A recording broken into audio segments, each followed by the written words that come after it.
ನನ್ನ ಯಕ್ಷಗಾನ ರಂಗದಲ್ಲಿ ಎಲ್ಲಿಯೂ ಒಡ್ಡೋಲ್ಗ, ಬಾಲಗೋಪಾಲ, ಶ್ರೀವೇಷ ಯಾವುದನ್ನೂ ಮಾಡಲಿಲ್ಲ. ಹೋಗಿ ಕೂತದ್ದೇ 3ನೇ ವೇಷಕ್ಕೆ. ಪೆರಡೂರು ಮೇಳಕ್ಕೆ 15 ದಿವಸ ತಿರುಗಾಟ ಮಾಡಿದ್ದೇನೆ. 15 ದಿವಸ ಕಾರಣ ಉಂಟು. ನಾನು ಪೆರಡೂರು ಮೇಳದಲ್ಲಿ ಒಂದು ಒಳ್ಳೆ ಆಸೆ ಇಟ್ಕೊಂಡು ಕೂದವ. ಎಲ್ಲ ವಿಭಾಗದಲ್ಲೂ ನಿರಾಸೆ ಆಯ್ತು. ಜಾಗಕ್ಕೆ ಅಂತೇಳಿ ನನ್ನನ್ನು ಮಾತುಕತೆ ಕೂಡ ಆಗಿದ್ದು. ಆದ್ರೆ ಮೇಳಕ್ಕೆ ಹೋದ ಮೇಲೆ ಅಲ್ಲಿಯ ಮೇಳದ ಕಲಾವಿದರ ರಾಜಕೀಯದಿಂದ ನನ್ನನ್ನು ಕೆಳಗೆ ಕೂರಿಸಿದ್ರು.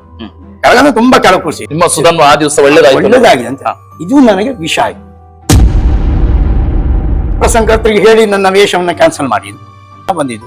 ಅದಕ್ಕೆಲ್ಲದಕ್ಕೂ ನಾನೇ ಕಾರಣ ಅಂತ ನನಗೆ ಆಪಾದನೆ, ಬರೀ ಆಪಾದನೆ ಅಲ್ಲ, ನನ್ನ ಮೇಲೆ ಹಲ್ಲೆ ಮಾಡುವಂತ ಪ್ರಯತ್ನ ಇಳಿದಿದ್ದು. ರುದ್ರಗೊಬ್ಬ ನಾನು ವೇಷ ಮಾಡಿ ನಿಂತ್ಕೊಂಡಿದ್ದೆ. ಒಂದಿಷ್ಟು ಜನ ಹುಡುಗರು ಬಂದ್ರು. ಸುರೇಂದ್ರ ಗಾಣಿಗಂದ್ರೆ ಯಾರು ಅಂತ ಕೇಳಿ ಹಲ್ಲೆ ಮಾಡಿದ್ರು. ಪ್ರತ್ಯೇಕ ನಾನು ಹಲ್ಲೆ ಮಾಡಿದೆ. 10 ವರ್ಷಗಳ ಕಾಲ ಮತ್ತೆ ನನಗೆ ಮೇಳಕ್ಕೆ ಬಾರದಿದ್ದಂಗೆ ತಡೆ ಹಿಡಿದ್ರು. ಅವರೆಲ್ಲ ಒಟ್ಟಾಗಿ ಕಿಶನ್ ಯಜಮಾನ ಕೇಳಿ ನಿನ್ಗೆ ತಿರುಗಾಟ ಮಾಡಿ ಆಗುದೇ ಇಲ್ಲ ಅಂತ ಹೇಳಿದ್ರು. ಯಜಮಾನರು 1.5 ತಿಂಗಳು ನನ್ನನ್ನು ಮಾತಾಡ್ಸಲಿಲ್ಲ. 1.5 ತಿಂಗಳ ಮೇಲೆ ಕರೆದ್ರು. ಸುರೇಂದ್ರ ಇಲ್ಲಿ ಬಾ ಅಂತ ಹೇಳಿ ಹೋದೆ. ಏನು ನಿನ್ನ ಬಗ್ಗೆ ಬಹಳಷ್ಟು ರೂಮರ್ಗಳು ಉಂಟು ಮಾರೆ, ನೀನು ಹಾಗೆ ಹೀಗೆ ಅಂತ. ನಮ್ಮ ಜಾತಿಯ ಕಲಾವಿದನೊಬ್ಬ ಅವ್ನು ಏನು ಪ್ರಯೋಜನ ಇಲ್ಲ ಅಂತ ಹೇಳಿದ್ನಂತ. ಅದೊಂದು ಸ್ವಲ್ಪ ಬೇಸರ ಆಯ್ತು. ಭಾಗವತರ ಅಥವಾ ವಿಷಮದಲ್ಲಿ ಪದ್ಯ ಹೇಳ್ತಿದ್ರು. ಚಂಡಗಾರರಿಗೆ ವಿಷಮದಲ್ಲಿ ಬಾರಿಸ್ಕೊಳ್ಳಿಕ್ಕೆ ಆಗ್ತಾ ಇರಲಿಲ್ಲ. ನಮ್ಗೆ ಬಹಳಷ್ಟು ತೊಂದರೆ ಆಯ್ತು. ಹಾಗಾಗಿ ನಾನು ಯಜಮಾನರಲ್ಲಿ ನೇರವಾಗಿ ಹೀಗೆ ಸಮಸ್ಯೆ ಆಗ್ತಾ ಉಂಟು. ನನ್ನ ಭಾಗವತರು ಅವರಿಗೆ ಬೇಕಾದಂತ ಕಲಾವಿದನ್ ತಂದು ನನ್ನ ಜಾಗಕ್ಕೆ ಪ್ರತಿಷ್ಠಾಪನೆ ಮಾಡಿ ತಕ್ಷಣ ನೀನು ಬೇರೆ ಮೇಳ ಮಾಡ್ಕೊಡೋದು ನೋಡ್ಕೊಳ್ಳು ಅಂತ ಹೇಳಿ ಯಜಮಾನರು. ಆಯ್ತು ಯಜಮಾನ್ರೆ ಬರ್ತೇನೆ ಅಂತ ಹೇಳ್ಕೊಂಡ್ ಬಂದು ಮತ್ತೆ ಆ ಕಡೆ ತಲೆ ಹಾಕಿ ಮಲಗಿದ್ರು.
ಪ್ರಿಯ ವೀಕ್ಷಕರೇ ನಮಸ್ಕಾರ.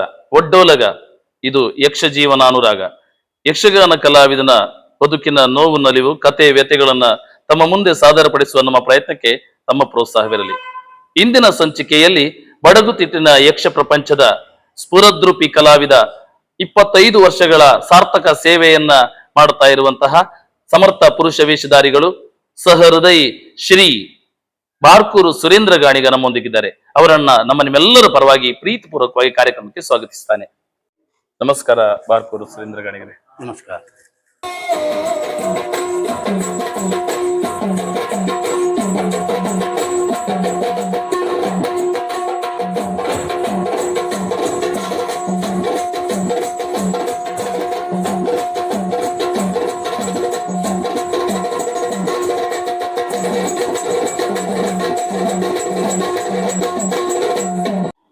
ಪ್ರಿಯ ವೀಕ್ಷಕರೇ, ಕಾರ್ಯಕ್ರಮವನ್ನು ನೋಡಿ ಹಾಗೆ ಸುಮ್ಮನಾಗಬೇಡಿ. ಯಕ್ಷಗಾನ ಕಲಾವಿದರ ಬದುಕಿನ ಕತೆ ವ್ಯತೆ ನೋವು ನಲಿವುಗಳನ್ನ ಅನಾವರಣಗೊಳಿಸುವ ನಮ್ಮ ಕಲಾಜೀವಿ ಯೂಟ್ಯೂಬ್ ಚಾನೆಲ್ ನ ಸಬ್ಸ್ಕ್ರೈಬ್ ಮಾಡಿ, ಶೇರ್ ಮಾಡಿ, ನಿಮ್ಮವರಿಗೆಲ್ಲ ತಲುಪಿಸುವ ಮೂಲಕ ನಮ್ಮ ಪ್ರಯತ್ನಕ್ಕೆ ತಮ್ಮ ಪ್ರೋತ್ಸಾಹವಿರಲಿ. ನಮ್ಮ ಚಾನೆಲ್ ಅನ್ನು ಸಬ್ಸ್ಕ್ರೈಬ್ ಮಾಡಿ ಪ್ಲೀಸ್. ನಮಸ್ಕಾರ ಬಾರ್ಕೂರು ಸುರೇಂದ್ರ ಗಾಣಿಗರೇ. ನಮಸ್ಕಾರ. ಯಕ್ಷ ಪ್ರಪಂಚದಲ್ಲಿ ಸುದೀರ್ಘ 25 ವರ್ಷಗಳ ಸಾರ್ಥಕ ಸೇವೆಯನ್ನು ಮಾಡಿ ಯಕ್ಷಗಾನದ ಎಲ್ಲ ವೇಷಗಳನ್ನ ಮಾಡಿದಂತಹ ಹೆಮ್ಮೆ ತಮಗಿದೆ.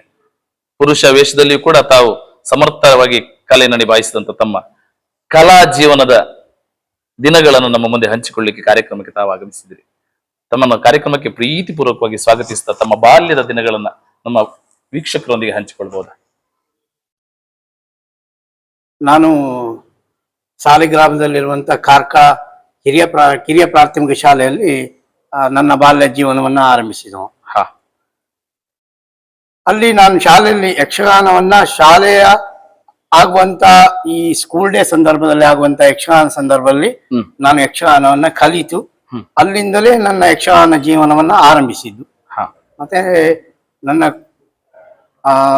ಕುಟುಂಬದ ಪರವಾಗಿ ಹೇಳುವುದಕ್ಕೆ ಹೋದ್ರೆ ಶ್ರೀಮತಿ ಸುಶೀಲಾ ಹಾಗೂ ಬಸವಗಾಣಿಗರ 4 ಮಂದಿ ಮಕ್ಕಳಲ್ಲಿ ನಾನು ಅತ್ಯಂತ ಕಿರಿಯವ. ಯಾವ ಗ್ರಾಮದಲ್ಲಿ ಜನಿಸ್ತೀರಿ? ನಾನು ಹುಟ್ಟಿದ್ದು ಸಾಲಿಗ್ರಾಮದಲ್ಲಿ. ನಮ್ಮ ತಂದೆ ಮನೆ ಇರುವುದು ಬಾರ್ಕೂರ್ನಲ್ಲಿ. ಬೆಳೆದದ್ದೆಲ್ಲ ಬಾರ್ಕೂರ್ನಲ್ಲೇ. ಶಾಲಾ ದಿನಗಳನ್ನ ಪ್ರಾಥಮಿಕ ಶಾಲೆಯನ್ನ ಕಾರ್ಕಳದಲ್ಲಿಯೂ, ಆಮೇಲೆ ಹೈಸ್ಕೂಲ್ ವಿದ್ಯಾಭ್ಯಾಸವನ್ನ ಕೋಟ ವಿವೇಕ ಜೂನಿಯರ್ ಕಾಲೇಜ್ನಲ್ಲೂ ನಾನು ಮಾಡಿದ್ದೇನೆ. ಮುಗಿಸ್ತೀರಿ? 10ನೇ ತರಗತಿವರೆಗೆ ಶಾಲೆಯನ್ನ ಕಲ್ತಿದ್ದೇನೆ.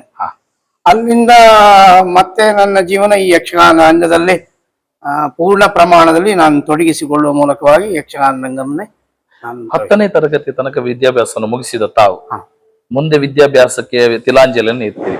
ಯಕ್ಷಗಾನಕ್ಕೆ ಹೋಗಬೇಕು ಎನ್ನುವುದಾಗಿ ತಮ್ಮ ಮನಸ್ಸು ಹೇಗೆ ತುಡಿತಕ್ಕೆ ಒಳಗಾಯ್ತು? ನಾನು ಯಕ್ಷಗಾನಕ್ಕೆ ಮೇಳಕ್ಕೆ ಬರುವುದಕ್ಕೆ ಕಾರಣ ಅದೊಂದು ವಿಚಿತ್ರ ಅಂತ ಹೇಳಿದ್ರು ತಪ್ಪಲ್ಲ. ಒಂದು ದಿವಸ ಅಮೃತೇಶ್ವರಿ ಮೇಳದಲ್ಲಿ ಆವಾಗ ಗೀಜ್ಗಾರ್ ಶಿವಾನಂದಣ್ಣ ಅಂತ ಒಬ್ರು ಇದ್ರು. ಅವರು 3ನೇ ವೇಷಧಾರಿಗಳಾಗಿದ್ರು. ಅವರು ಕಾರಣಾಂತರದಿಂದ ಮೇಳ ಬಿಟ್ಟು ಹೋದ್ರು. ಕೋಟ ಪೊಲೀಸ್ ಸ್ಟೇಷನ್ ನಲ್ಲಿ ಆ ದಿವಸ ಅಭಿಮನ್ಯು ಕಾಳಗ ಪ್ರಸಂಗ ಇತ್ತು. ಹೊಸಾಳ ಉದಯ್ ಕುಮಾರ್ ಆವಾಗ ಅಲ್ಲಿ ಸಂಗೀತಗಾರರಾಗಿದ್ರು. ನಮ್ಮ ಆತ್ಮೀಯ ಗೆಳೆಯರು ಕೂಡ ಅವರು, ಊರಿನವರು ಮತ್ತೆ ಆತ್ಮೀಯ ಗೆಳೆಯರು ಕೂಡ ಅವರು. ಆವಾಗ ಅವ್ರು ಏನ್ ಮಾಡಿದ್ರು, ಆ ದಿವಸ ಅನಿವಾರ್ಯವಾಗಿ ಒಂದು ವೇಷ ಮಾಡ್ಬೇಕಂತ ಪರಿಸ್ಥಿತಿ ಒಂದು ಅಭಿಮನ್ಯು ಮಾಡಿ ಪಾತ್ರವನ್ನ ಮಾಡ್ತೀರಾ ಅಂತ ಕೇಳಿದ್ರು. ನನಗೆ ಮೇಳದ ಅನುಭವಗಳಿರ್ಲಿಲ್ಲ ಆವಾಗ. ಮೇಳದಲ್ಲಿ ವೇಷ ಮಾಡಿದ ಅನುಭವ ಇಲ್ಲ. ಸಂಘದಲ್ಲೆಲ್ಲ ವೇಷ ಮಾಡ್ತಾ ಇದ್ದೆ. ಆವಾಗ ಅವ್ರು ಕರೆದಾಗ ಆಯ್ತು ಬರ್ತೇನೆ ಅಂತ ಹೋದೆ. ಅಲ್ಲಿ ವೇಷ ಮಾಡಿದೆ. ವೇಷ ಮಾಡಿ ಆ ದಿವಸ ನನ್ನ ಅಭಿಮನ್ಯು ಪಾತ್ರನೂ ಪಾಸ್ ಆಯ್ತು. ಆಮೇಲೆ ತಕ್ಷಣ ಅಲ್ಲಿ ಇದ್ದಂತ ಮ್ಯಾನೇಜ್ಮೆಂಟ್ ನವರೆಲ್ಲ ನನ್ನನ್ನು ಕೇಳಿದ್ರು, ಮಾತಾಡಿಸಿದ್ರು, ಬನ್ನಿ ನಮ್ಮ ಮೇಳಕ್ಕೆ, 3ನೇ ವೇಷದ ಒಂದು ಸಮಸ್ಯೆ ಉಂಟು. ಆವಾಗ ಈ ಈಶ್ವರ ಹೆಗಡೆ ಅಂತ ಒಬ್ರು ಇದ್ದಿದ್ರು. ಅವ್ರು ಸ್ವಲ್ಪ ಆಟದಲ್ಲಿ ಎತ್ತರ ಇದ್ದಿದ್ರು. ಅವ್ರು 3ನೇ ವೇಷ ಜಾಗದಲ್ಲಿ ಇದ್ದಿದ್ರು. ಹಾಗಾಗಿ ಆ ಜಾಗ ತುಂಬುವವರು ಯಾರು ಇರಲಿಲ್ಲ. ಬನ್ನಿ ಅಂತ ಹೇಳಿದ್ರು. ನಾನು ಉದ್ಯೋಗದ ಮನೆಯಲ್ಲಿದ್ದೆ. ಹಾಗೆ ನೋಡುವ ಒಂದು ಅನುಭವ ಆದೀತು ಎಂಬ ಕಾರಣಕ್ಕಾಗಿ ಮೇಳದ ತಿರುಗಾಟವನ್ನು ಆರಂಭಿಸಿದೆ. 110 ರೂಪಾಯಿ ಸಂಬಳಕ್ಕೆ ಆರಂಭ ಮಾಡಿದ್ದು. 1 ವರ್ಷ ಪೂರ್ಣ ತಿರುಗಾಟವನ್ನ ಮಾಡಿದ್ದೇನೆ. 2ನೇ ವರ್ಷಕ್ಕೆ ನನ್ನನ್ನು ಕೇಳಿದ್ರು. ನಾನು 22,000 ಸಂಬಳ ಹೇಳಿದೆ ಆವಾಗ. ಅಂದ್ರೆ ಒಂದು 100-150 ರೂಪಾಯಿ ಆಗ್ಬಹುದೇನೋ ಅಷ್ಟೇ. ಆದ್ರೆ ಅವರು ಅದಕ್ಕೆ ಒಪ್ಪಲಿಲ್ಲ. ಆಮೇಲೆ ಅಲ್ಲಿಂದ ನಾನು ನೇರವಾಗಿ ಮಡಾಮಕ್ಕಿ ಮೇಳಕ್ಕೆ ಹೋದೆ. ನಾನು ಮಡಾಮಕ್ಕಿ ಮೇಳಕ್ಕೆ ಹೋಗ್ಲಿಕ್ಕೆ ಮೂಲ ಕಾರಣ ಏನಂತ ಹೇಳಿದ್ರೆ, ನಾನು ಅಮೃತೇಶ್ವರಿ ಮೇಳದಲ್ಲಿ ನನಗೆ ಸಹ ಕಲಾವಿದರಾಗಿದ್ದವ ಪುಣುಕೋಣೆ ಶಶಿ, ಅವನೇ ಮಡಾಮಕ್ಕಿ ಮೇಳಕ್ಕೆ ಹೋದ. ಅವನು ಮಡಾಮಕ್ಕಿ ಮೇಳಕ್ಕೆ ಹೋದಾಗ ನನ್ನನ್ನು ಬರ್ತೀಯಾ ಅಂತ ಕೇಳಿದ. ಸರಿ, ನನಗಿಲ್ಲಿ ಅಗ್ರಿಮೆಂಟ್ ಆಗದೆ ಇದ್ದ ಕಾರಣ ನಾನು ಮಡಾಮಕ್ಕಿ ಮೇಳಕ್ಕೆ ಹೋದೆ. ಅಲ್ಲಿ ಹೋದವ ನೇರವಾಗಿ ಪುರುಷ ವೇಷಕ್ಕೆ ಹೋಗಿ ಕೂತದ್ದು. ನಾನು ನನ್ನ ಯಕ್ಷಗಾನ ರಂಗದಲ್ಲಿ ಎಲ್ಲಿಯೂ ಒಡ್ಡೋಲ್ಗ, ಬಾಲಗೋಪಾಲ, ಶ್ರೀವೇಷ ಯಾವುದನ್ನೂ ಮಾಡಲಿಲ್ಲ. ಹೋಗಿ ಕೂತದ್ದೇ 3ನೇ ವೇಷಕ್ಕೆ. 2ನೇ ವರ್ಷಕ್ಕೆ ನಾನು ಪುರುಷ ವೇಷ ಜಾಗಕ್ಕೆ ಹೋಗಿ ಕೂತ್ಕೊಂಡ್ರಿ. ಒಂದು ಅಚಾನಕ್ ಆಗಿ ಬಂದಂತ ಅವಕಾಶ ದೇವರೇ ಕೊಟ್ಟದ್ದಿರ್ಬೋದು. ಖಂಡಿತವಾಗಿ. ಸುರೇಂದ್ರ ಗಾಣಿಗವ್ರೆ, ತಾವು ಒಂದು ಕರೆ ಬಂತು ಹೊಸಾಳ ಉದಯವರಿಂದ, ತಾವು ಅಲ್ಲಿಗೆ ಅಭಿಮನ್ಯು ಪಾತ್ರವನ್ನ ಮಾಡ್ಲಿಕ್ಕೆ ಹೋಗ್ತೀರಿ. ಈ ಪೂರ್ವದಲ್ಲಿ ತಾವು ಶಾಲೆಯ ವಾರ್ಷಿಕೋತ್ಸವದಲ್ಲಿ ಕೂಡ ನೀವು ಪಾತ್ರವನ್ನ ಮಾಡಿದವರಿದ್ದೀರಿ. ತಮ್ಮ ಹೆಜ್ಜೆಗಾರಿಕೆಯನ್ನ ಬದ್ಧವಾಗಿ ಒಂದು ಆಯಕಟ್ಟಿನಲ್ಲಿ ಸಾಂಪ್ರದಾಯಿಕವಾಗಿ ತಮ್ಮನ್ನ ಎಲ್ಲಿ ತಾವು ಅದರ ತಾಲೀಮನ್ನು ಅಥವಾ ಅದರ ತರಬೇತಿಯನ್ನು ಪಡಿತೀರಿ? ಶಾಲೆಯಲ್ಲಿ ಸ್ಕೂಲ್ ಡೇ ಆಗುವಾಗ ನಾನು 2ನೇ ಕ್ಲಾಸ್ನಲ್ಲಿ ಇದ್ದೆ. ಈ ಸ್ಟೇಜ್ ನಲ್ಲಿ ಶ್ವೇತಕುಮಾರ ಚರಿತ್ರೆ ಪ್ರಸಂಗದ ತರಬೇತಿಯನ್ನ ಮಾಡ್ತಾ ಇದ್ರು. ಬಹಳಷ್ಟು ದೂರದ ಹಿಂದೆ ಡೆಸ್ಕಿನ ಜಾಗದಲ್ಲಿ ಪಕ್ಕದಲ್ಲಿ ನಾನು ಮತ್ತು ನನ್ನ ಮಿತ್ರ ಪ್ರಸನ್ನ ಅಂತಿದ್ದ, ನಾವು ಇಬ್ಬರು ಒಟ್ಟಾಗಿ ಕುಣಿತಾ ಇದ್ವಿ. ತರಬೇತಿ ಅಲ್ಲಿ ಕುಳಿತೇವೆ. ಅಂದ್ರೆ ನಮ್ಗೂ ಯಕ್ಷಗಾನಕ್ಕೂ ಯಾವ ಸಂಬಂಧವೂ ಇಲ್ಲ. ನಾವು ಸುಮ್ಮನೆ ಅಲ್ಲಿ ಸಣ್ಣ ಮಕ್ಕಳು, ನಾವು 2ನೇ ಕ್ಲಾಸಿನವ, ಅಲ್ಲಿ ಕುಳಿತಾ ಇದ್ವಿ. ಗೋವಿಂದೂರು ಆಡ್ರ ಅದನ್ನ ಗುರುತಿಸಿದ್ರು, ಕೋಟದವರು. ನನಗೆ ಪ್ರಧಾನ ಗುರುಗಳು ಅಂತ ಹೇಳಿದ್ರೆ ಅವರೇ. ಅವರು ನನ್ನನ್ನು ಗುರುತಿಸಿ ಕರೆದ್ರು, ಹೀಗೆ ಬಾ ಅಂತ ಹೇಳಿ. ನಾವಿಬ್ರು ಬಂದ್ವಿ. ನಾನು ಕುಣಿದಾಗೆ ಕುಣಿತೀಯಾ ಅಂತ ಕೇಳಿದ್ರು. ಸರಿ ಕುಣಿತೇನೆ ಅಂತ ಹೇಳಿದೆ. ಆಮೇಲೆ ಅವ್ರು ಕುಣಿದ್ರು, ಅವ್ರ ಜೊತೆಗೆ ನಾವು ಕುಣಿದ್ವಿ. ಅಲ್ಲಿಂದಲೇ ನನ್ನ ಯಕ್ಷಗಾನ ಜೀವನ ಆರಂಭ ಆಯ್ತು. ಆಮೇಲೆ ಆ ವರ್ಷ ನನಗೆ ಬಾಲಗೋಪಾಲ, ನಮ್ಮಿಬ್ಬರದ್ದು ಬಾಲಗೋಪಾಲ, ಶ್ವೇತಕುಮಾರ ಚರಿತ್ರೆ ನನ್ನದು ರೋಹಿತನೇತ್ರ, ಅವನದ್ದು ಸೀತಕೇತು. ಅಲ್ಲಿಂದ ಆ ವರ್ಷ ನನ್ಗೆ ಒಳ್ಳೆ ಹೆಸರು ಬಂತು, ಒಳ್ಳೆ ಕೆಲಸ ಮಾಡಿದೆ, ಒಳ್ಳೆ ಹೆಸರು ಬಂತು. ಅದ್ರ ಮೇಲೆ 2ನೇ ವರ್ಷ ಇದು ಮೀನಾಕ್ಷಿ ಕಲ್ಯಾಣ ಪ್ರಸಂಗ ಮಾಡಿದೆ. ಅದರಲ್ಲಿ ಮೀನಾಕ್ಷಿ ಕಲ್ಯಾಣದಲ್ಲಿ ಮಂತ್ರಿ ಪಾತ್ರ ಮಾಡಿದೆ. ಆಮೇಲೆ ಹಿರಿಯ ಕಲಾವಿದರೆಲ್ಲ ಸ್ವಲ್ಪ ದೊಡ್ಡವರಾದಾಗ ನಾನು ಮುಂಚೂಣಿಗೆ ಬಂದೆ. ಅಭಿಮನ್ಯು ಕಾಲದ ಅಭಿಮನ್ಯು, ಆಮೇಲೆ ಇವಾಗ ಅಭಿಮನ್ಯು ಕಾಲದಲ್ಲಿ 1.5 ಗಂಟೆ ಒಳಗೆ ಅಭಿಮನ್ಯು ಮುಗಿಸ್ತಾ ಇದ್ರು. ನಾನು ಅಭಿಮನ್ಯು ಮಾಡಿದಾಗ 2.5 ತಾಸು ಹೋಗಿತ್ತ ಅವಾಗ. 2.5 ತಾಸಿನ ಸಂಪೂರ್ಣ ಅಭಿನಯ ಅಂದ್ರೆ ನಮ್ಗೆ ಇದೆ. ಆವಾಗೆಲ್ಲ ಈಗ ಕುಣಿಯುವ ಹಾಗೆ ವಿಶೇಷವಾದ ಅಭಿನಯಗಳಿರ್ಲಿಲ್ಲ. ತತ್ತ ಒಂದು ಇತ್ತ ಇದೇ ಇದ್ದದ್ದು. ಹಾಗಾಗಿ ಅಂಥದ್ರಲ್ಲಿ ಮಂಡ್ರಿ ಗಿಂಡಿ ಅದೆಲ್ಲ ಹಾಕಿ 2 ತಾಸು 2.5 ತಾಸುವರೆಗೂ ಮಾಡಿದ್ದೆ ಅಂದ್ರೆ ಕನಕಾಂಗಿ ಕಲ್ಯಾಣ. ಹೀಗೆ ಆಮೇಲೆ ಹಾಗೆ ಮುಂದೆ ಬಂದದ್ದು. ತಾವು ತಮ್ಮ ಯಕ್ಷ ಜೀವನವನ್ನ ಬಾಲ್ಯದಲ್ಲಿ ಶಾಲೆಯ ಪ್ರದರ್ಶನಗಳಲ್ಲೇ ಹೆಜ್ಜೆಯನ್ನ ಪರಿಪಕ್ವತೆಯನ್ನ ಮಾಡ್ತೀರಿ, ಗುರುಗಳಾದಂತಹ ಗೋವಿಂದ ವರಳರನ್ನು ಸ್ಮರಿಸ್ತೀರಿ. ತರುವಾಯ ಸಂಘ ಸಂಸ್ಥೆಗಳಲ್ಲಿಯೇ ತಮ್ಮ ಪಾತ್ರವನ್ನ ಮಾಡ್ತಾ ಹೋಗ್ತೀರಿ. ನೀವೇನು ವೃತ್ತಿಗಾಗಿ ನಾನು ಅದನ್ನ ಮಾಡ್ಬೇಕು ಅಂತ ಮನಸ್ಸಿನಲ್ಲಿ ಎಣಿಸ್ಕೊಂಡವರಲ್ಲ. ಖಂಡಿತವಾಗಿಯೂ ನಾನು ವೃತ್ತಿಗಾಗಿ ಮಾಡಿದವನಲ್ಲ. ನನಗೆ ಯಾವ ನೆಲೆಯಲ್ಲಿ ಅದು ಅಂಟಿಕೊಂಡಿತ್ತು ಗೊತ್ತಿಲ್ಲ. ನಮ್ಮ ತಂದೆ ಆವಾಗ ಐಗಳ ಮಠ ಅಂತ ಉಂಟು, ಅಲ್ಲಿ ಅವರು ತಾಳಾಭ್ಯಾಸವನ್ನೆಲ್ಲ ಮಾಡಿದ್ರಂತೆ. ಯಾಕಂದ್ರೆ ನಾವು ಆವಾಗ ಮನೆಯಲ್ಲಿರುವಾಗ ಅವರು ತಮ್ಮವರ ಕೊನೆಯ ಇಳಿ ವಯಸ್ಸಿನ ಕಾಲದಲ್ಲಿ ಅವರು ಆವಾಗ ಪದ್ಯ ಹೇಳ್ತಿದ್ದದನ್ನ ನಾವು ಕೇಳಿದ್ದೇವೆ. ಅಷ್ಟು ಬಿಟ್ಟು ಅವರು ವೇಷ ಮಾಡಿದ್ದಾರೋ ಇಲ್ಲೋ ಗೊತ್ತಿಲ್ಲ ನಮ್ಗೆ. ಹಾಗಂತ ಇದು ನನಗೆ ಅಂಟಿಕೊಂಡಿತ್ತು. ಹೀಗೆ ಅಂಟಿಕೊಂಡದ್ದು ಮೇಳಕ್ಕೆ ಹೋಗುವ ಯಾವುದೇ ನಿರ್ಧಾರಗಳಲ್ಲೂ ಇದ್ದವ ನಾನಲ್ಲ. ಆ ಒಂದು ಕರೆ ಹೊಸ ಉದಯರವರನ್ನು ಕರೆ ಮೇಳಕ್ಕೆ ತಂದು ನಿಲ್ಲಿಸಿ ಅಲ್ಲಿಂದ ನೀವು ಮಡಾಮಕ್ಕಿ ಮೇಳಕ್ಕೆ ಹೋಗ್ತೀರಿ. ಹೌದು, ಮಡಾಮಕ್ಕಿ ಮೇಳದಲ್ಲಿ ನೇರವಾಗಿ ಪುರುಷ ವೇಷಕ್ಕೆ ಸ್ಥಾನವನ್ನು ಸೇರ್ಕೊಳ್ತೀರಿ. ಅಲ್ಲಿ ತರುವಾಯ ಮುಂದಿನ ತಮ್ಮ ಯಕ್ಷ ಪಯಣಿಯಲ್ಲಿ ಸಾಕು. ನಾನು ಅಲ್ಲಿಂದ ಮುತ್ತೆಮ್ಮ ಮೇಳಕ್ಕೆ ಹೋಗಿದ್ದೆ, 1 ವರ್ಷ ತಿರುಗಾಟ ಮಾಡಿದ್ದೇನೆ. ಆಮೇಲೆ ಪೆರಡೂರು ಮೇಳಕ್ಕೆ 15 ದಿವಸ ತಿರುಗಾಟ ಮಾಡಿದ್ದೇನೆ. 15 ದಿವಸ ವಿಶೇಷತೆ ಕಾರಣ ಉಂಟು. ನಾನು ಪೆರಡೂರು ಮೇಳದಲ್ಲಿ ಒಂದು ಒಳ್ಳೆ ಆಸೆ ಇಟ್ಕೊಂಡು ಹೋದವ. ಒಂದು ಸ್ಥಾನದ ವೇಷ ಸಿಕ್ಕಿದ್ರೆ ಆವಾಗ ಅಲ್ಲಿ ಒಳ್ಳೆ ರೀತಿ ಹೆಸರು ಮಾಡಬಹುದು. ಮತ್ತೆ ಹಿರಿಯ ಕಲಾವಿದರೆಲ್ಲ ಬಹಳಷ್ಟು ಮಂದಿ ಇದ್ದಾರೆ, ಹಾಗಾಗಿ ನಮ್ಗೆ ಕಲೀಲಿಕ್ಕೆ ಒಂದು ಅನುಕೂಲ ಆಗ್ತದೆ ಎಂಬ ಕಾರಣಕ್ಕಾಗಿ ನಾನು ಅಲ್ಲಿಗೆ ಹೋದವನು. ಅದರಲ್ಲಿ ನನಗೆ ನಿರಾಸೆ ಆಯ್ತು, ಎಲ್ಲ ವಿಭಾಗದಲ್ಲೂ ನಿರಾಸೆ ಆಯ್ತು. ಎಲ್ಲಿವರೆಗೆ ಅಂತ ಹೇಳಿದ್ರೆ ವೇಷದಲ್ಲಿಯೂ ಅಂತ ವೇಷ ಸಿಗ್ಲಿಲ್ಲ ನಮ್ಗೆ. ಆಮೇಲೆ ಯಾವ ಪ್ರಸಂಗ ನಡೀತಾ ಇತ್ತು? ಗೌರಿ ಪ್ರಸಂಗ ನಡೀತಿತ್ತು. ನಂಗೆ ಅದರಲ್ಲಿ ಒಂದು ವೇಷ ಹಾಕೊಟ್ಟಿದ್ರು. ಆ ವೇಷವನ್ನ ನಾನು ಮಾಡಿದ್ದೆ. ಆದ್ರೆ ಅದರಲ್ಲಿ ಅಂತ ತೋರಿಸಿಕೊಳ್ಳುವಂತ ಯಾವುದೇ ವಿಶೇಷಗಳು ಇರ್ಲಿಲ್ಲ. ತಮ್ಮ ನಿರೀಕ್ಷೆ ಅನ್ನೋದು ಖುಷಿ ಆಯ್ತು. ಮತ್ತೆ ಅಲ್ಲಿ ಕೆಲವು ರಾಜಕೀಯ ಶುರುವಾಯ್ತು. ಮತ್ತೆ ನನಗೆ ಅಲ್ಲಿ ನನ್ನ ಯೋಚನೆ ಹೇಗಂತ ಹೇಳಿದ್ರೆ, ಯಾವುದೇ ಟೆಂಟ್ ಮೇಳಕ್ಕೆ ಹೋದ್ರೆ ಅಲ್ಲಿ ನಮಗೆ ಕಾಣಿಸಿಕೊಳ್ಳುವುದಕ್ಕೆ ಒಂದು ಸರಿಯಾದ ಪಾತ್ರ ಸಿಗಬೇಕು. ಆ ಪಾತ್ರ ಸಿಗದೆ ಹೋದ್ರೆ ನಾವು ಮತ್ತೆ ಮೇಲೆ ಬರ್ಲಿಕ್ಕೆ ಆಗುದಿಲ್ಲ. ಪ್ರಚಾರ 1 ವರ್ಷ ಪ್ರಚಾರ ಬಂತು ಅಂತ ಆದ್ರೆ ಮುಂದಿನ ದಿನಗಳಲ್ಲಿ ನಮ್ಗೆ ಒಳ್ಳೆ ವೇಷ ಸಿಗುವುದಕ್ಕೆ ಸಾಧ್ಯತೆ ಇರ್ತದೆ. ನಂಗೆ ಆ ವರ್ಷ ನಿರಾಶೆ ಆದ್ರಿಂದ ನಾನು 15 ದಿವಸಕ್ಕೆ ಒಂದು ತೀರ್ಮಾನ ಮಾಡಿದೆ ಯಜಮಾನರಲ್ಲಿ, ನಾನು ನಿಮ್ಮ ಮೇಳಕ್ಕೆ ಮಲ್ಕೊಳ್ಳಿಕ್ಕೆ ಬಂದಾನಲ್ಲ, ನನಗೆ ವೇಷ ಬೇಕು, ನಿಮ್ಮ ಪ್ರಸಂಗದಲ್ಲಿ ನನಗೆ ಬೇಕಾದ ವೇಷ ಸಿಗುವುದಿಲ್ಲ, ಆದ್ರಿಂದ ನಾನು ಮೇಳವನ್ನ ಬಿಡ್ತೇನೆ ಅಂತ ಹೇಳಿದೆ. ಅವ್ರು ಹೇಳಿದ್ರು, ಅಡ್ವಾನ್ಸ್ ತಗೊಂಡಿದ್ಯಲ್ಲ ಅಂತ. ನನಗೆ 10,000 ಅಡ್ವಾನ್ಸ್ ಕೊಟ್ಟಿದ್ದೆ. ನಾನು ತಕ್ಷಣ ನಾಳೆ ಕೊಡ್ತೇನೆ ಅಂತ ಹೇಳಿದ್ರು. ಆಯ್ತು ಅಂತ ಹೇಳಿದ್ರು. ಮಾರನೇ ದಿವಸ ತಕೋಗಿ ಅವ್ರು ಸಂಜೆ ಹೊತ್ತು ಅವ್ರಿಗೆ ಅಡ್ವಾನ್ಸ್ ಕೊಟ್ಟೆ, ಅದ್ರ ಮೇಲೆ ನಮಸ್ಕಾರ ಮಾಡಿದೆ, ಕೈದು ಮಾಡಿದೆ. ಅಲ್ಲಿ ಆ 15 ದಿನಕ್ಕೆ ತಮಗೆ ಹೇಗೆ ಕರೆ ಬಂತು? ಅದೊಂದು ಅವಕಾಶ ಹೇಗೆ ಸಿಕ್ತು ಅಂತ? ಅದಕ್ಕೆ ಕಾರಣ ಉಂಟು. ತೊಂಬಟ್ಟು ವಿಶ್ವನಾಥ್ ಅವರು ಮೇಳ ಬಿಟ್ಟಿದ್ರು. ನಾನು ಆ ಜಾಗಕ್ಕೆ ಅಂತ ಕೇಳಿದ್ದು. ನನ್ನ ಆ ಜಾಗಕ್ಕೆ ಅಂತೇಳಿ ನನ್ನನ್ನು ಮಾತುಕತೆ ಕೂಡ ಆಗಿದ್ದು. ಆದ್ರೆ ಮೇಳಕ್ಕೆ ಹೋದ ಮೇಲೆ ಅಲ್ಲಿಯ ಮೇಳದ ಕಲಾವಿದರ ರಾಜಕೀಯದಿಂದ ನನ್ನನ್ನು ಕೆಳ ಕೂರಿಸಿದ್ರು. ಕೆಳಗಂದ್ರೆ ತುಂಬಾ ಕೆಳ ಕೂರಿಸಿದ್ರು. ಆಮೇಲೆ ವೇಷದಲ್ಲೂ ವೇಷ ಸಿಕ್ಕಿದ್ರು ಕೂಡ ಆ ವೇಷವನ್ನ ಮಧ್ಯಂತರದಲ್ಲಿ ಆ ವೇಷವನ್ನೇ ಕ್ಯಾನ್ಸಲ್ ಮಾಡಿಬಿಟ್ಟು, ಇದೊಂದು ತೋರಿಸ್ಕೊಳ್ಳೋದು ಬೇಡ ಅನ್ನೋದಾಗಿ, ತೋರಿಸ್ಕೊಳ್ಳೋದು ಬೇಡ ಅಂತ. ಮತ್ತೆ ಅಲ್ಲಿ ಎಲ್ಲಾ ಕಲಾವಿದರಿಗೂ ನನ್ನ ಮೇಲೆ ಒಂದು ಕಣ್ಣಿತ್ತು. ಕಣ್ಣು ಆಗ್ಲಿಕ್ಕೆ ಕಾರಣ ಅಂತ ಹೇಳಿದ್ರೆ ಒಂದೇ, ಮೊದಲ ಸೇವೆ ದಿವಸ ಕಣ್ಣಿ ಮನೆಯವರಿಗೆ ಏನು ನೋವಾಗಿತ್ತು ಕುತ್ತಿಗೆಗೆ. ಆವಾಗ ಅವರು ಇದು ಹಾಕೊಂಡು ಬಂದಿದ್ರು, ವೇಷ ಮಾಡುವುದಿಲ್ಲ. ಯಜಮಾನರು ನನ್ನನ್ನು ಕರೆದು ಹೇಳಿದ್ರು, ನೀನು ಸುಧನ್ವ ಮಾಡ್ತೀಯ ಅಂತ ಕೇಳಿದ್ರು.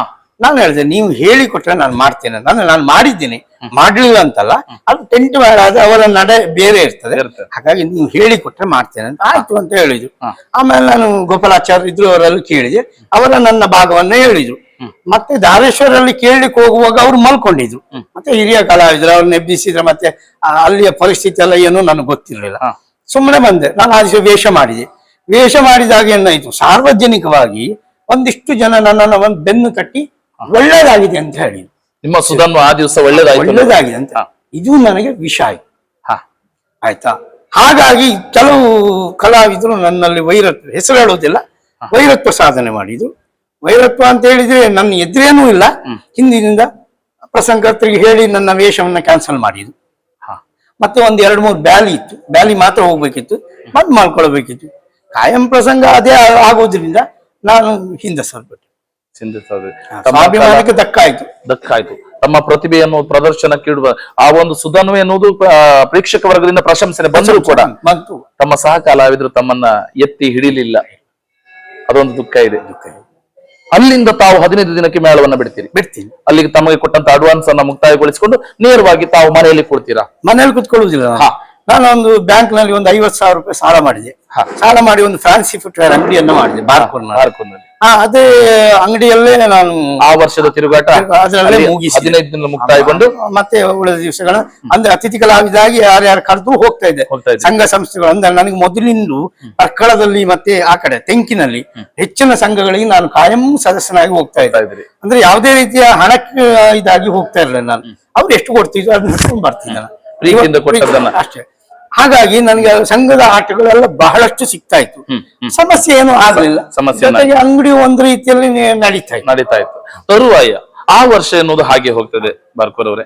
ಮುಂದಿನ ವರ್ಷ ಮತ್ತೆ ಯಕ್ಷಗಾನ ಮೇಳವನ್ನು ಸೇರ್ಕೊಂಡ್ರೆ? ಹೌದು, ಮತ್ತೆ ಪುನಃ ನಾನು ಅಮೃತೇಶ್ವರಿ ಮೇಳಕ್ಕೆ ಆಯ್ತು ನಾನು. ಮತ್ತೆ ಪುನಃ ಅಲ್ಲಿ 2 ವರ್ಷಗಳ ತಿರುಗಾಟ ಮಾಡಿದ್ದೇನೆ. ಆಮೇಲೆ ಅಲ್ಲಿಂದ ಅದೇ ಸಂದರ್ಭಕ್ಕೆ ಅನುಗುಣವಾಗಿ ಹಿರಿಯಡ್ಕ ಮೇಳ ಹೊಸದಾಗಿ ಆರಂಭ ಆಯ್ತು. ವಿಷ್ಣುಮೂರ್ತಿ ನಾಯಕರು ಬಂದು ನನ್ನನ್ನ ಕೇಳಿದ್ರು, ಮೇಳಕ್ಕೆ ಬರ್ತೀಯ ಅಂತ ಹೇಳಿ. ನನಗೆ ಇಲ್ಲಿ ಏನಾಗಿದೆ ಅಂತ ಹೇಳಿದ್ರೆ, ನಾನು ಕೇಳಿದ ಸಂಬಳ ಆಗ್ಲಿಲ್ಲ. 2 ವರ್ಷ ತಿರುಗಾಟ ಮಾಡಿದ ಮೇಲೂ ಆ ಸಂಬಳ ಆಗ್ಲಿಲ್ಲ. ಅಲ್ಲಿ ನನಗೆ ಸಂಬಳ ಇಲ್ಲಿಂದ ಒಂದು 15,000 ಹೆಚ್ಚಿಗೆ ಸಂಬಳ ಆಯ್ತು. ಅಲ್ಲಿ ನಾನು ಹಿರಿಯಡ್ಕ ಮೇಳಕ್ಕೆ ಹೋಗ್ತೀರಿ. ಹಿರಿಯಡ್ಕ ಮೇಳದಲ್ಲಿ ತಾವು ಅಲ್ಲಿ ಹಿರಿಯಡ್ಕ ಮೇಳಕ್ಕೆ ಹೋದಾಗ ಯಾವ ಸ್ಥಾನಕ್ಕೆ ಹೋಗ್ತೀರಿ? ನಾನು ಪುರುಷ ವೇಷಕ್ಕೆ ಹೋದದ್ದು. ನಾನು ಎಲ್ಲಿಯೂ ಕೂಡ ಕೆಳಗಿಳಿದದ್ದೇ ಇಲ್ಲ, ಎಲ್ಲಿಯೂ ಕೂಡ ಬೇರೆ ಸ್ಥಾನವನ್ನು ಕಂಡದ್ದೇ ಇಲ್ಲ. ಮೊದಲು 3ನೇ ಸ್ಥಾನಕ್ಕೆ ನಂತರ ಪುರುಷ ವೇಷ, ಅಲ್ಲಿಂದ ಪುರುಷ ವೇಷದಲ್ಲೇ ಇದ್ದು. ಹಿರಿಯಡ್ಕ ಮೇಳದಲ್ಲಿ ಎಷ್ಟು ವರ್ಷಗಳ ಸೇವೆ ಆಗ್ತದೆ? ಹಿರಿಯಡ್ಕ ಮೇಳದಲ್ಲಿ ಒಟ್ಟು 8 ವರ್ಷಗಳ ಸೇವೆ ಆಯ್ತು. 4 ವರ್ಷ ಅವರದ್ದು ಬಡಗಿನ ಮೇಳ ಇತ್ತು. 4 ವರ್ಷದ ನಂತರ ತೆಂಕು ಬಡಗ ಆಯ್ತು. 3 ವರ್ಷದ ನಂತರ ತೆಂಕು ಬಡಗ ಆಯ್ತು. ಈ ಸಂದರ್ಭದಲ್ಲೂ ಇದ್ದೆ ನಾನು. ಮೇಳದಲ್ಲಿ ಕಾಯಂ ಕಲಾವಿದನಾಗಿ 4 ವರ್ಷ ಇದ್ದೆ.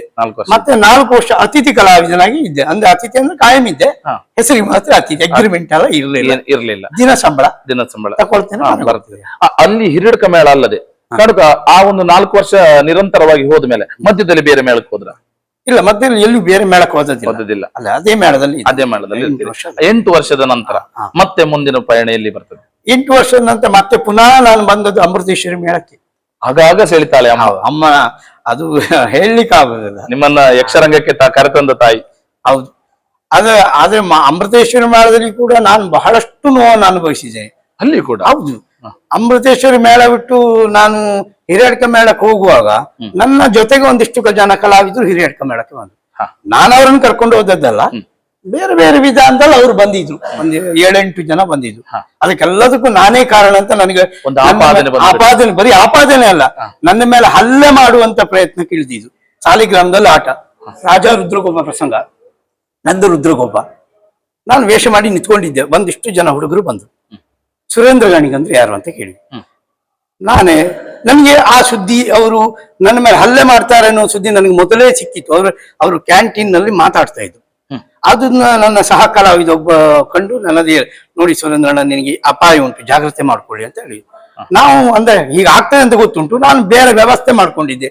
ಒಂದ್ ವೇಳೆ ಆದ್ರೆ ನನ್ನ ಸಪೋರ್ಟಿಗಾಗಿ ನಾನು ಒಂದಿಷ್ಟು ವ್ಯವಸ್ಥೆ ಮಾಡ್ಕೊಂಡಿದ್ದೆ. ಅವರು ಬಂದು ಮಾತಾಡ್ಸಿದ್ರು.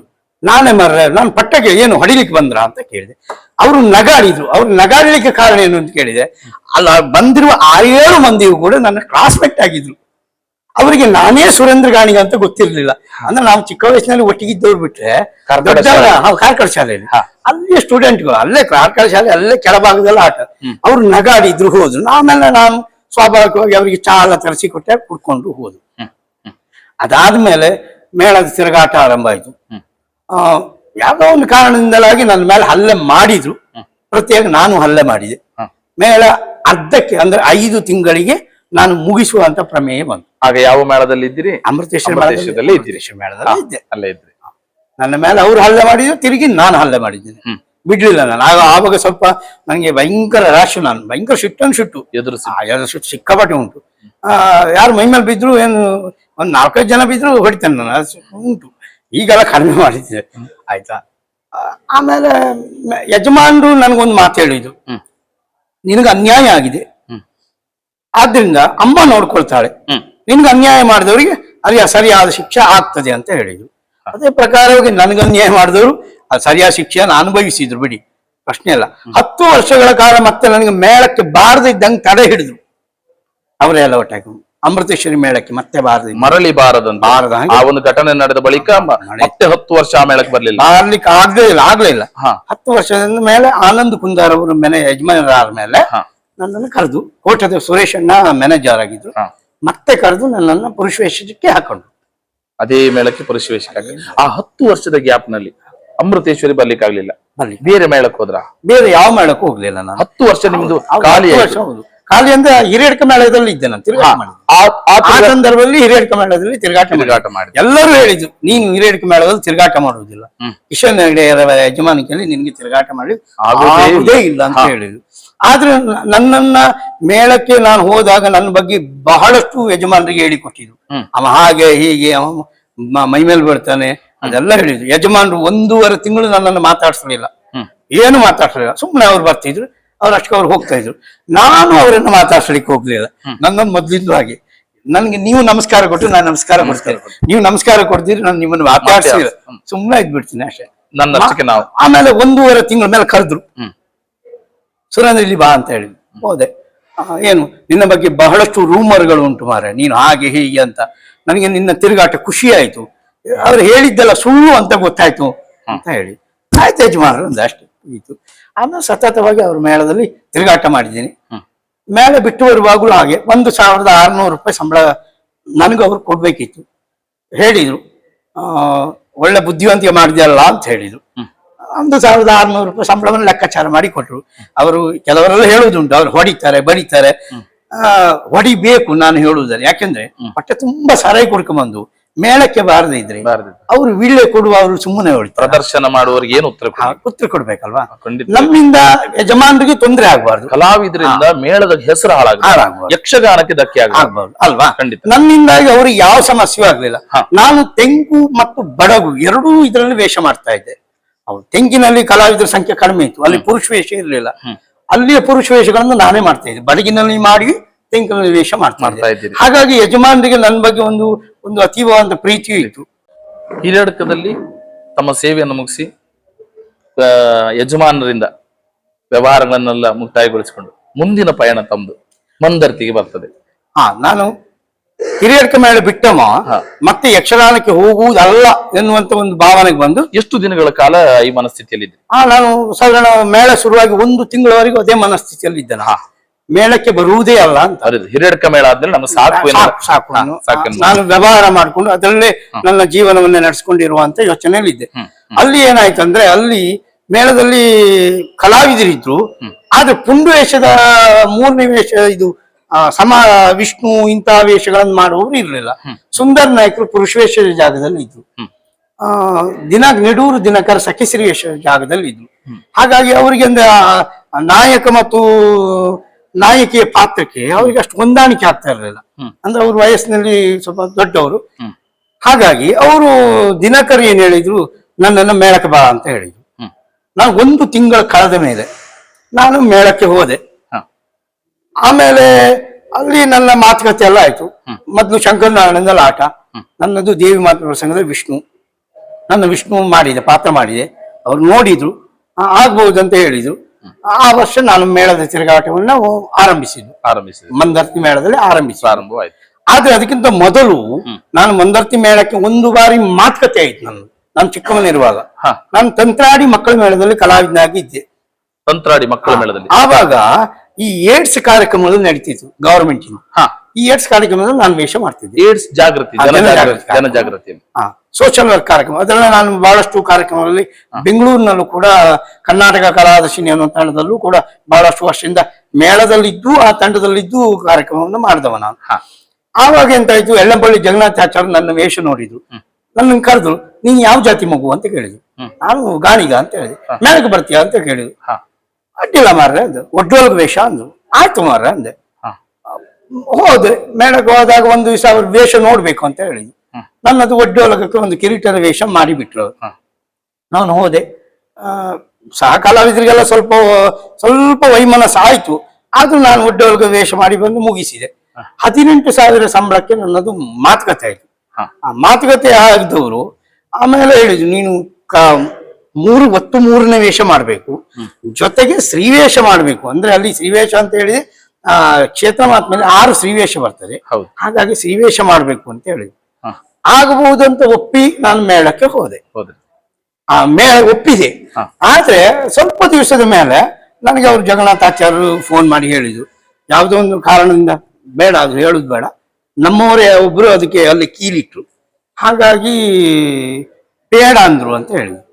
ಅಷ್ಟು ಮಾತಾಡಿ, ಅಷ್ಟೆಲ್ಲ ಮಾತಾಡಿ ಸಂಬಳವನ್ನು ನಿಗದಿತಾಗಿ ಬೇಡ ವೇಷ ಸ್ಥಾನ ಎಲ್ಲ ಹೇಳಿದ ನಂತರವು ಬೇಡ ಅಂತ ಹೇಳಿದ್ರು. ಸರಿ ಅಂದೆ ನಾನು. ಅದು ಅಂದ್ರೆ ನಾನು ಮೇಳಕ್ಕೆ ಬಂದಿದ್ರೆ ಬಹುಶಃ ಅಲ್ಲಿಯೇ ಪ್ರಥಮ ಸೇವೆ ಆಗ್ತಿತ್ತೇನು. ಇವತ್ತು ಇವಾಗ ಒಂದು 30 ವರ್ಷ ಅಲ್ಲೇ ತಿರುಗಾಟ ಆಗ್ತಿತ್ತೋ ಏನೋ. ಮಂದರ್ತಿ ಅಮ್ಮನ ಅನುಗ್ರಹ ಸೇವೆ ಆಗ್ತಾ ಇತ್ತು. ಅಲ್ಲಿ ಬೇಡ ಅಂತ ಹೇಳ್ತಾರೆ. ಅಲ್ಲಿ ಬೇಡ ಅಂತ ಹೇಳದ ತಕ್ಷಣದಲ್ಲಿ ತಮಗೆ ಒಂಥರ ಬಹಳ ಬೇಸರ ಆಗ್ತದೆ. ನನ್ಗೆ ಹಾಗೇನು ಅನ್ನಿಸ್ಲೇ ಇಲ್ಲ, ನಂಗೆ ಬೇಸರವೇ ಆಗ್ಲಿಲ್ಲ. ಯಾಕಂದ್ರೆ ನಾನು ಒಂದು ಹಂತದಲ್ಲಿ ನಿರೀಕ್ಷೆ ಮಾಡಿದ್ದೆ, ಇಲ್ಲಿ ನನಗೆ ಆಗುವುದಿಲ್ಲ ಅಂತ ನಿರೀಕ್ಷೆ ಮಾಡಿದ್ದೆ. ಒಂದ್ ಮನ್ಸಲ್ಲಿತ್ತು. ಯಾಕಂದ್ರೆ ಒಂದು ದೊಡ್ಡ ಮೇಳ, ಅದು ದೊಡ್ಡ ಸಮುದ್ರ. ಹಾಗಾಗಿ ಅಲ್ಲಿ ಎಲ್ಲ ಹೋಗಿ ನನ್ನಂತವನಿಗೆ ತಿರುಗಾಟ ಮಾಡ್ಲಿಕ್ಕೆ ಕಷ್ಟ ಆಗ್ತದೆ. ಯಾಕಂದ್ರೆ ಮೊದಲನೇದಾಗಿ ನನಗೆ ಎದುರಿಸಿಟ್ಟುಂಟು. ಹಾಗಾಗಿ ತಿರುಗಾಟ ಮಾಡೋದು ಬಹಳ ಕಷ್ಟ ಅನ್ನುವ ದೃಷ್ಟಿಯಲ್ಲಿ ಇದ್ದೆ ನಾನು. ಬಹುಶಃ ಆಗುದಿಲ್ವೇನೋ ಅಂತ. ಅದಕ್ಕೆ ಸರಿ ಆಗ್ಲಿಲ್ಲ, ಬೇಸರ ಏನೂ ಆಗ್ಲಿಲ್ಲ. ಆದ್ರೆ ನಮ್ಮ ಜಾತಿಯ ಕಲಾವಿದನೊಬ್ಬ ಅವನ್ ಏನು ಪ್ರಯೋಜನ ಇಲ್ಲ ಅಂತ ಹೇಳಿದ್ನಂತ, ಅದೊಂದು ಸ್ವಲ್ಪ ಬೇಸರ ಆಯ್ತು. ಇವ ಯಾವುದಕ್ಕೂ ಆಗ್ಲಿಕ್ಕಿಲ್ಲ ಎನ್ನುವುದಾಗಿ ಮನಸ್ಸಿನ ನೋವಾಯ್ತು. ಅದೊಂಚು ನೋವಾಯ್ತು. ಯಾಕಂದ್ರೆ ನಾನು ಬಹಳಷ್ಟು ಅವರ ಆ ಕಲಾವಿದರ ಬಗ್ಗೆ ಪೂಜನೀಯ ಗೌರವ ಉಂಟು. ನನ್ನ ಗೌರವ ಇಟ್ಟಂತ ಕಲಾವಿದರೆ ನನ್ನಲ್ಲಿ ವಯಸ್ಸಿಗಿಂತ ಸಣ್ಣವರಾದ್ರು ನಾನು ಅವ್ರಿಗೆ ಗುರುಗಳೇ ಅಂತ ಕರಿತೀನಿ. ಈಗಲೂ ಗುರುಗಳೇ ಅಂತ ಕರೀತೀನಿ. ಅವರು ಅದೊಂದು ಮಾತು ಹೇಳಿದ್ರಂತೆ. ಅವ್ರು ಹೇಳಿದ್ರು ಇಲ್ಲ ನನ್ಗೆ ಗೊತ್ತಿಲ್ಲ, ನನಗೆ ಒಂದು ಸುದ್ದಿ ಹಾಗೆ ಸ್ವಲ್ಪ ಬೇಸರ ಆಯ್ತು. ಅಲ್ಲಿ ನಾವು ಇಟ್ಟಂತದ್ದು ಒಂದು ನಂಬಿಕೆ ಎನ್ನುವಂಥದ್ದು ಇಲ್ಲಿಗೆ ಬಹಳ ದುಃಖ ಆಯ್ತು. ಗಾಣಿಗರವ್ರೆ, ಅಲ್ಲಿ ಆ ದಿವಸ ನಿಮಗೆ ಮಂದರ್ತಿ ಮೇಳದ ಸೇವೆ ಮಾಡುವಂತಹ ಅಥವಾ ಕಲಾವಿದನಾಗಿ ಸೇರುವಂತಹ ಯೋಗ ತಪ್ಪಿ ಹೋಯ್ತು. ಹಿರಿಯರ್ಕ ಮೇಳದಿಂದ ಮೇಳವೇ ಸಾಕು ಎನ್ನುವುದಾಗಿ 1 ತಿಂಗಳು ಮನೆಯಲ್ಲಿ ಮತ್ತೆ ತಾಯಿ ನಿಮ್ಮನ್ನ ಸೆಳ್ಕೊಳ್ತಾಳೆ. ಹೇಗೆ ಸೆಳ್ಕೊಳ್ತಾಳೆ? ಅಂದ್ರೆ ಅಲ್ಲಿಯ ಅನಿವಾರ್ಯತೆ ಇತ್ತು. ಮೇಳದಲ್ಲಿ ನನ್ನ ಜಾಗದ ವೇಷದ ಅನಿವಾರ್ಯತೆ ಇತ್ತು. ಅಂತ ಕಲಾವಿದರು ಇರ್ಲಿಲ್ಲ. ಹಾಗಾಗಿ ನನಗೊಂದು ಅವಕಾಶ ಸಿಕ್ತು. ಸಿಕ್ಕಿದ ಅವಕಾಶವನ್ನ ಯಾಕೆ ಬಿಡುವುದನ್ನು ಒಂದು ಭಾವನೆ ಬಂತು ನನಗೆ. ನೋಡುವ ಹೇಗಾಗ್ತದೆ ನೋಡು, ಒಂದು ತಿರುಗಾಟ ಮಾಡೋಣ, ಅಮ್ಮನ ಅನುಗ್ರಹ ಆದ್ರೂ ಆಗ್ಬಹುದಂತ ತಿರುಗಾಟ ಮಾಡಿದೆ. 1 ವರ್ಷ ತಿರುಗಾಟ ಮಾಡಿದೆ. ಆಮೇಲೆ ಮತ್ತೊಂದು ವರ್ಷ ತಿರುಗಾಟ ಆಯ್ತು. ಮತ್ತೊಂದು ವರ್ಷ 5ನೇ ಮೇಳದಲ್ಲಿ ಇದ್ದೆ. 4.5 ತಿಂಗಳುಗಳ ತಿರುಗಾಟ ಒಳ್ಳೆ ತಿರುಗಾಟ ಆಯ್ತು. ಅಂದ್ರೆ ಅಷ್ಟು ಒಳ್ಳೆ ಹಿಮ್ಮೇಳ ಎಲ್ಲ ಒಳ್ಳೇದಿತ್ತು. ಮತ್ತೊಂದು ಮೇಳದಲ್ಲಿ ಯಾವ್ದೋ ಒಂದು ಘರ್ಷಣೆ ಆಯ್ತು, ಯಾರೋ ಕಲಾವಿದ್ರು ಘರ್ಷಣೆ ಆಯ್ತು. ಆ ಕಲಾವಿದ್ರನ್ನ ತಂದು ನಮ್ಮ ಮೇಳಕ್ಕೆ ಹಾಕಿದ್ರು, ನಮ್ಮ ಕಲಾವಿದ್ರನ್ನ ತಕ್ಕ ಅಲ್ಲಿ ಹಾಕಿದ್ರು. ಅಲ್ಲಿ ತನಕ ಒಳ್ಳೆ 4.5 ತಿಂಗಳ ತನಕ ಒಳ್ಳೆ ತಿರುಗಾಟ ಆಯ್ತು. ಒಳ್ಳೆ ಒಂದು ಹೊಂದಾಣಿಕೆಯಲ್ಲಿ ಹೋಗ್ತಾ ಇರುವಂತ ಸಂದರ್ಭ. ಅಲ್ಲಿ ಬೇರೆ ಮೇಳದಲ್ಲಾದ ಸಮಸ್ಯೆಯನ್ನ ತಗೊಂಡ್ಬಂದು ನಮ್ಮ ಮೇಳದಲ್ಲಿ ಹಾಕಿದ್ರು. ನಾವು ಅಲ್ಲಿ ಹಿಮ್ಮೇಳ ಬದಲಾವಣೆ ಆದ ತಕ್ಷಣ ನಾನು ನೇರವಾಗಿ ಮ್ಯಾನೇಜರ್ ಗಮನಕ್ಕೆ ತಂದೆ, ಬರುವ ವರ್ಷ ನಿಮ್ಮ ಮೇಳಕ್ಕೆ ನಾನು ಬರುವುದಿಲ್ಲ ಸ್ಪಷ್ಟ ಹೇಳಿದೆ. ಅವರು ನೆಗ್ಲೆಕ್ಟ್ ಮಾಡಿದ್ರು. ಅಂದ್ರೆ ಇವ ಹೀಗೆ ಹೇಳ್ತಾನೆ ಅಂತ ಮಾಡಿದ್ರು.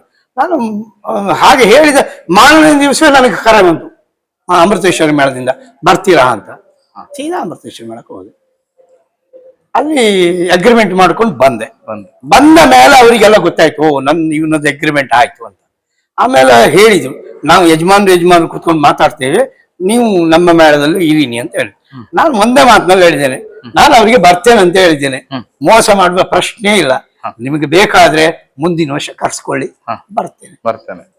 ಅಲ್ಲಿಂದ ಮತ್ತೆ ಮರಳಿ ಮತ್ತೆ 3 ವರ್ಷಗಳ ಕಾಲ ಮತ್ತೆ ಅಮೃತೇಶ್ವರಿ ಮೇಳದಲ್ಲಿ ತಿರುಗಾಟ ಮಾಡ್ತೀರಿ. ಆ 3 ವರ್ಷಗಳ ತಿರುಗಾಟ ಸರಿಸುಮಾರು ಎಷ್ಟು ವರ್ಷಗಳ ಕಾಲ ಆಯ್ತು ಅಲ್ಲಿ ತಮ್ಮ ಕಲಾ ಜೀವನದ? ಅಲ್ಲಿ ಕಲಾ ಜೀವನದ ನಂದು ಒಂದು 22 ವರ್ಷ ಆಗಿರ್ಬೋದು. ಅಲ್ಲಿಂದ ಮತ್ತೆ ಬೇರೆ ಮೇಳಕ್ಕೆ ಹೋದ್ರೆ? ಅಲ್ಲಿಂದ ನೇರವಾಗಿ ಮತ್ತೆ ಮಂದರ್ತಿಯವರೇ ಕರೆದ್ರು. 3 ವರ್ಷ ತಿರುಗಾಟ ಮಾಡಿದ ಮೇಲೆ ಮಂದರ್ತಿಯವರೇ ಕರೆದು, ಅಲ್ಲಿಯೂ ಕೂಡ ನಂಗೆ ಸಣ್ಣ ಸಮಸ್ಯೆ ಆಯ್ತು. ಹಿಮ್ಮೇಳದವರಿಗೆ ನಂಗೆ ಒಂಚೂರು ತಾಕು, ಅಂದ್ರೆ ತಾಗುದಂತ ಹೇಳಿದ್ರೆ ಭಾಗವತರಾದವರು ವಿಷಮದಲ್ಲಿ ಪದ್ಯ ಎತ್ತಿದಾಗ ಚಂಡಗಾರರಾದವರಿಗೆ ವಿಷಮದಲ್ಲಿ ಬಾರಿಸಲಿಕ್ಕೆ ಬಾರದೇ ಇದ್ರೆ ಕಲಾವಿದರಾದ ನಾವು ಹನ್ನೊಂದಾಗ್ತೇವೆ. ನೋಡುವುದು ಕಲಾವಿದರನ್ನ ಬಿಟ್ಟರೆ ಹಿಮ್ಮೇಳದವ್ರನ್ನ ಗ್ರಹಿಸುವುದಿಲ್ಲ. ಹಾಗಾಗಿ ಈ ಸಮಸ್ಯೆ ಒಂದು ಉದ್ಭವ ಆಯ್ತು. ಅಲ್ಲಿ ಭಾಗವತರಾದವರು ವಿಷಮದಲ್ಲಿ ಪದ್ಯ ಎತ್ತಿದ್ರು, ಚಂಡಗಾರರಿಗೆ ವಿಷಮದಲ್ಲಿ ಬಾರಿಸ್ಕೊಳ್ಳಿಕ್ಕೆ ಆಗ್ತಾ ಇರಲಿಲ್ಲ.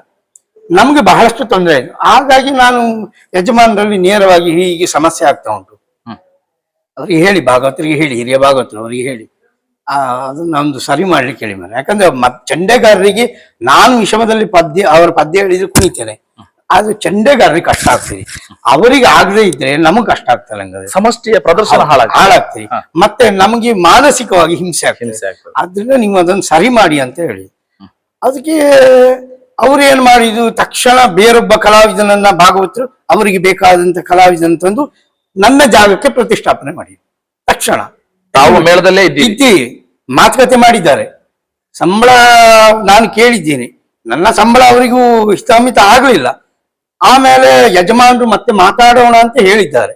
ಇಷ್ಟು ಹೇಳಿಯೂ ತಕ್ಷಣದಲ್ಲಿ ಮಾಡಿಬಿಟ್ರು. ನನಗೆ ನೋವಾಯ್ತು. ಮತ್ತೆ ನಾನು ಏನು ಮಾತಾಡಲಿಲ್ಲ, ಸುಮ್ಮನೆ ಇದ್ದೆ, ಸುಮ್ಮನೆ ಚೌಕಿಯಲ್ಲಿ ಕೂತ್ಕೊಂಡಿದ್ದೆ. ಹರಾರ ಅಂತ ಮಂದರ್ತಿಯಿಂದ ಫೋನ್ ಬಂದು, ನಮ್ಮ ಭರವಸೆ ನಮ್ಮ ಬೆಳಗ್ಗೆ ಬರ್ತೀರಾ ಅಂದೆ. ಹೋದೆ, ಅಗ್ರಿಮೆಂಟ್ ಮಾಡಿದೆ, ಮಂದರ್ತಿಯಲ್ಲಿ ಸೇರ್ಕೊಂಡೆ. ಮರಳಿ ಮಂದರ್ತಿ. ಅಲ್ಲಿ ಎಷ್ಟು ವರ್ಷ ಸೇವೆ ಆಗ್ತದೆ? ಅಲ್ಲಿ ಮತ್ತೆ 3 ವರ್ಷ ಸೇವೆ ಮಾಡಿದೆ. ಅಲ್ಲಿ ಮತ್ತೆ 3 ವರ್ಷಗಳ ಸೇವೆ ನಿರಂತರವಾಗಿರ್ತದೆ. ಹೋದ ವರ್ಷದವರೆಗೆ ಮಾಡಿ ಈ ವರ್ಷ ಬಿಟ್ಟಿದ್ದೇನೆ. ಈ ವರ್ಷ ಮೇಳ ಬೇಡ ಎನ್ನುವಂತ ಸಂಕಲ್ಪಕ್ಕೆ ಬಂದ್ರಿ.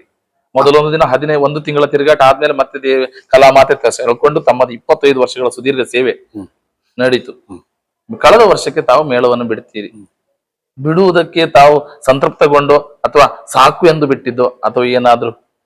ಸಾಕು ಎನ್ನುವುದಕ್ಕಿಂತ ಹೆಚ್ಚಾಗಿ ನಮ್ಮ ಸ್ವಾಭಿಮಾನಕ್ಕೆ ಧಕ್ಕೆ ಬಂದ ಕಾರಣ ಒಂದು ಬಿಟ್ಟದ್ದು. ಮೊನ್ನೆದಾಗಿ ನನಗೆ 48 ವರ್ಷ ಆಗಿದೆ. ಮತ್ತೆ ಹೆಚ್ಚಿನ ಮಂದರ್ತಿ ಮೇಳದಲ್ಲಿಯೂ ಕೂಡ ನಾನು 2ನೇ ವೇಷದ ಜಾಗದ ವೇಷವನ್ನ ಮಾಡ್ತಾ ಇದ್ದೆ.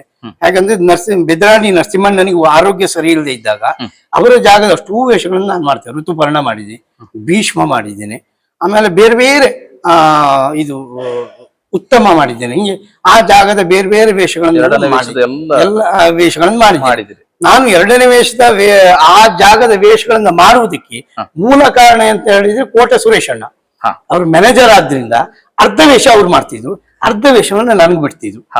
ಹಾಗಾಗಿ ನಾನು ಅವ್ರ ಹತ್ರ ಕೇಳ್ತಿದ್ದೆ, ಅದು ಹೇಗೆ ಅಂತ ಹೇಳಿದ್ರೆ ಅವರು ಏನು ರಂಗಸ್ಥಳದಲ್ಲಿ ಹೇಳ್ತಾರೆ ಅದು ಸಂಪೂರ್ಣವಾಗಿ ನಮ್ಗೆ ಹೇಳಿ ಕೊಡ್ತಿದ್ರು.